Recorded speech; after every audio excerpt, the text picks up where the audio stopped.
সুদীপ দাসগুপ্ত মহাশয়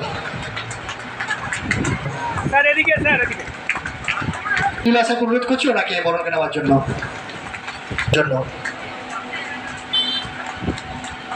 অনুরোধ করছি ওনাকে বরণকে নেওয়ার জন্য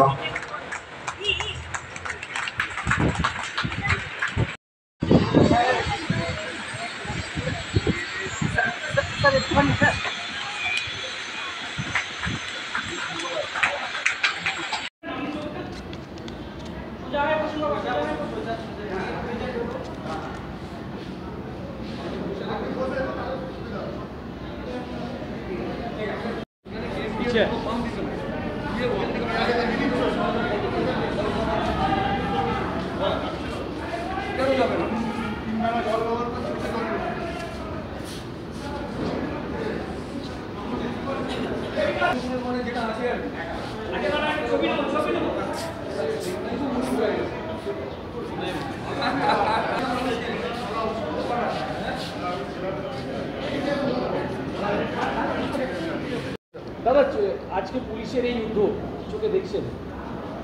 পুলিশ বামফ্রন্টের আমলে হাতে লাঠি নিয়ে থাকতো, কোমরে বন্দুক নিয়ে থাকতো, আর হাতে কলম নিয়ে এফআইআর লিখতো, সাজা দিত। এখন পুলিশ চক্ষু পরীক্ষা করে, স্বাস্থ্য শিবির করে, রক্তদান করাচ্ছে, পুলিশ ক্রিকেট খেলছে, পুলিশ পাড়ার লোককে নিয়ে ফুটবল খেলছে। ঠিক আছে, এখন পুলিশ কমিশনারেট হওয়ার পর বাংলার মুখ্যমন্ত্রী মমতা বন্দ্যোপাধ্যায় যে দিক যে নির্ণয় তৈরি করেছে,